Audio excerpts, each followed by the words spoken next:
about it by that point. But this is an opportunity for us to learn about the organization, and more importantly, it's an opportunity for you to learn the people that you're working with and for. Now, we've seen some really good presentations of this in the past, and we've seen some that weren't so good. Basically, what we want to see is an organizational chart for who you're working with on a daily basis. We want to see who you're reporting to, who some of the key people you're working with each and every day. That's all included in this paper.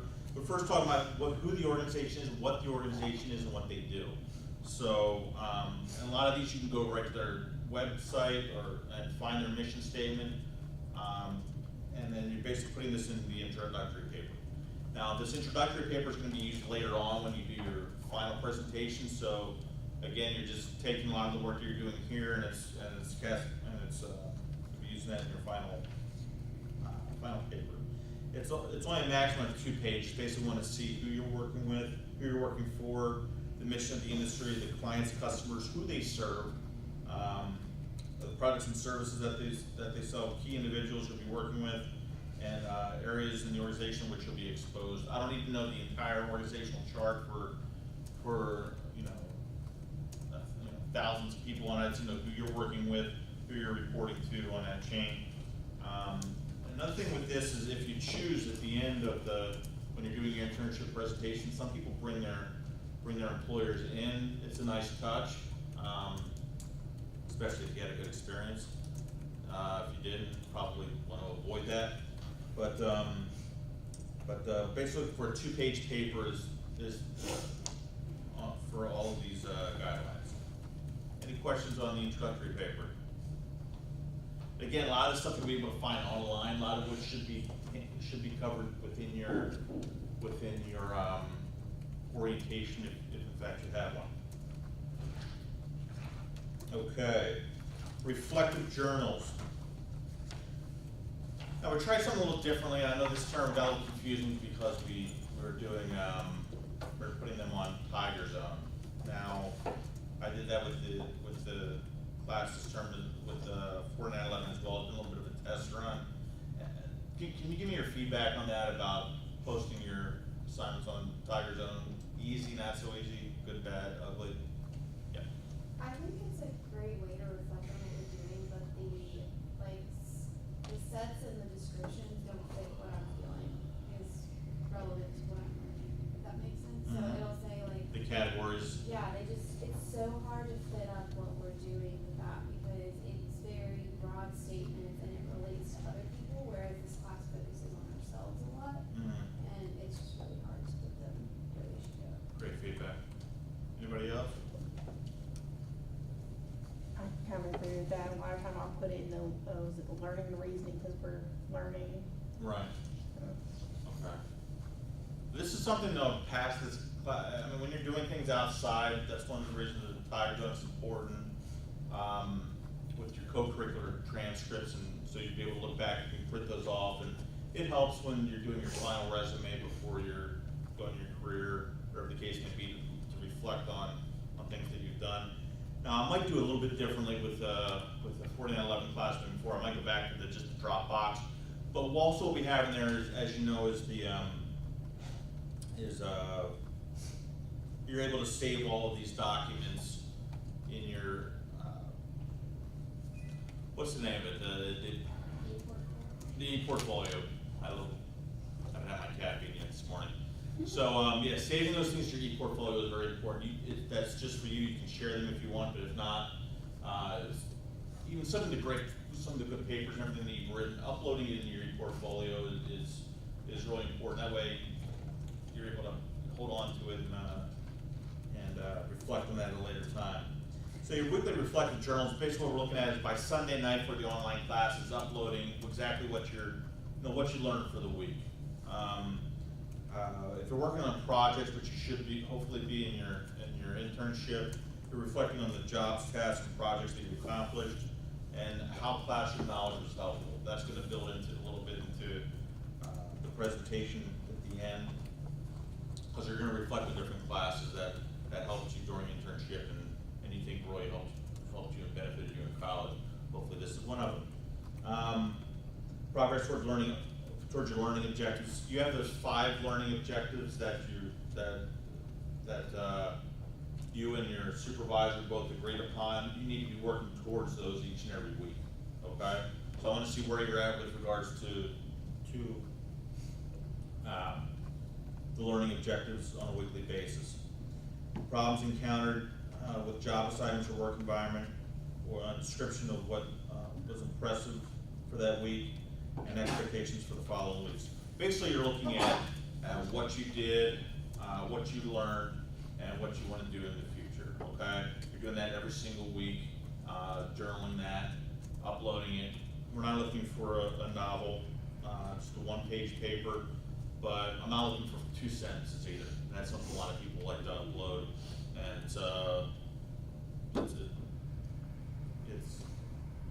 not very good.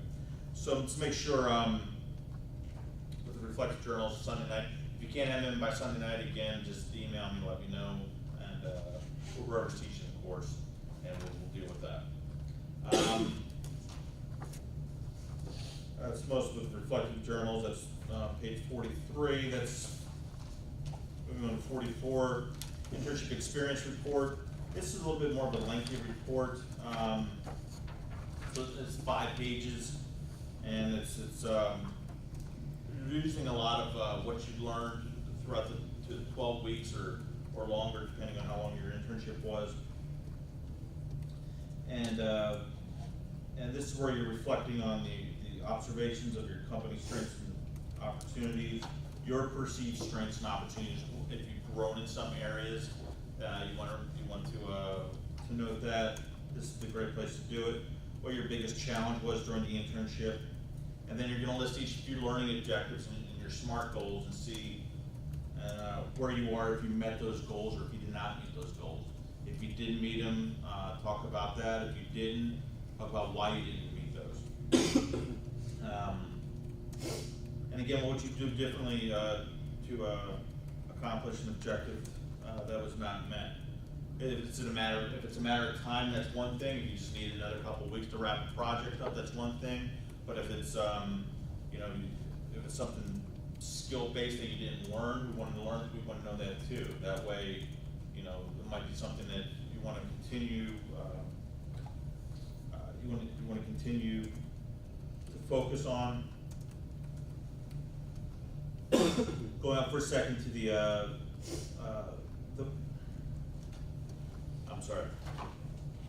also with the resume, we're going to update a resume with this as well, and that's where you're updating all of your experience. You're adding in line with your internship onto your resume, uploading that. That should be going to Kemmons Wilson's book. How many of you, show of hands, have your current resume in the Kemmons Wilson book?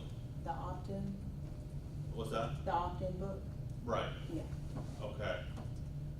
All right. How many of you have uploaded and it was sent back? Okay. So you're currently you can set an appointment with either one of us, or if you're online, if it's been sent back, you can make an appointment with Eduardo, myself, Bonita. We can go over your resumes. We need to make sure those are uploaded into the book. But getting back, your updated resume for internship has to be completed. This and the internship experience report are generally done the week before your final presentations. So that's kind of a crunch week there. Just keep that in mind. You might want to block that off when you have when you receive the syllabus, because that can be a little busy, and it's even worse if you haven't done assignments leading up to it. So just keep that in mind. Internship time verification document. Now, this can be done a couple of different ways. You need to make sure that you hit 360 hours for your internship. That can be done a couple of different ways. This is this time document here is basically you sign it, your supervisor signs it and dates it, and how many hours you're working for the entire internship. However, that's broken down, as most of you know, into weeks and bi-weekly for your payroll. So you might be working 30 hours one week, 35 the following week.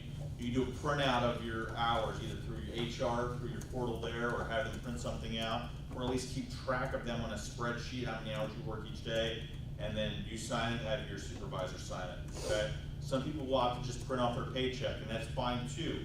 However, what I don't wanna see, you don't have to see how much you've been paid, so you can actually redact that and put a Sharpie over that and cross it out.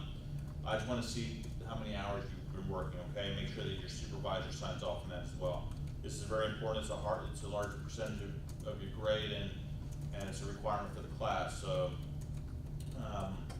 a simple spreadsheet is fine, how many hours you work, but that has to be shown by, by a pay stub. So, any questions on that? Final presentation, the final presentation is generally done in this room, and we have pre-internship class who are here right now and online, who are in here as well. Now, if you're gonna be doing the class online and you're not here for it, then you'll be doing it, you'll still be doing a PowerPoint presentation, but you have to do a voiceover, you have to narrate and narrate your slides. Most people will opt to just do it here if they're in town, and that's fine. Basically, it's a 15-minute presentation followed up by 5 minutes of Q&A. So you're gonna have, and it's a pretty strict time limit, because as you know, we have like 20 students in, most of the time in internship, so we need to stay on a timeline. Some people went way long, and, but we have somebody sitting in the back row who actually is holding up the sign, and like 5 minutes to go, and they gotta wrap it up. So it's very, very important that you practice this, okay? And now you're gonna get some better experience at this in this class, because we're gonna be having a final presentation in this class as well. So making sure that you're practicing your presentation